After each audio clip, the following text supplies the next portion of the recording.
कृपया मुझे मार्गदर्शन दें। भगवान श्री कृष्ण, जो अर्जुन के रथ के सारथी थे, शांति से अर्जुन के शब्दों को सुन रहे थे। वे अर्जुन की उलझन को समझते थे, क्योंकि सबसे महान योद्धा भी कभी-कभी संकोच और चिंता से घिर सकते हैं।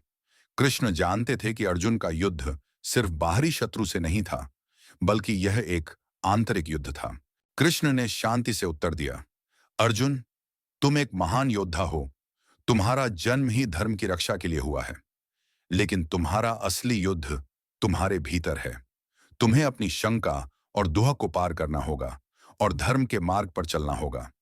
इस दुनिया में उतार चढ़ाव आते रहते हैं, लेकिन हमारा कर्तव्य है कि हम इन सभी संघर्षों के बावजूद सही मार्ग पर चलें। तुम्हें जो शक्ति दी गई है, वह सिर्फ नाश के लिए नहीं है, बल्कि संसार को सही दिशा में चलाने के लिए है। अर्जुन अब भी उलझन में थे, बोले, लेकिन कृष्ण, अगर मुझे युद्ध करना ही है, तो मुझे इतना रक्तपात और विनाश क्यों करना पड़ेगा? मैं ऐसा कैसे कर सकता हूं? कृष्ण ने उत्तर दिया, अर्जुन, तुम वह नहीं हो जो किसी की जान लेते हो। यह संसार जन्म और मरण के चक्र में बंधा हुआ है।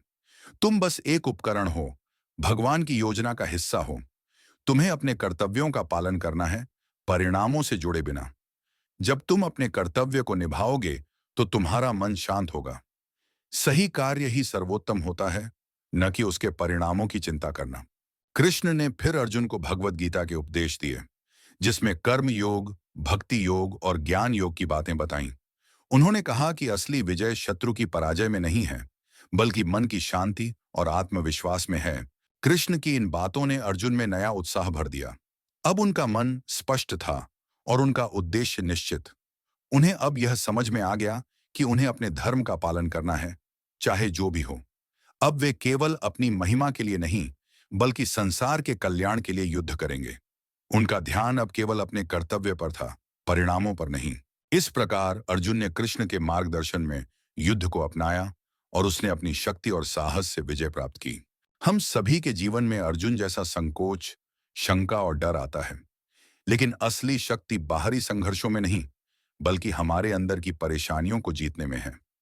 भगवान श्री कृष्ण के उपदेश हमें यह सिखाते हैं कि हमें अपने कर्तव्यों को बिना किसी मोह और संकोच के निभाना चाहिए। जीवन एक युद्ध है और सबसे कठिन युद्ध वह है जो हम अपने अंदर लड़ते हैं। लेकिन अगर हम सही मार्ग पर चलते हैं और आत्मविश्वास रखते हैं, तो कोई भी संघर्ष हमें हरा नहीं सकता।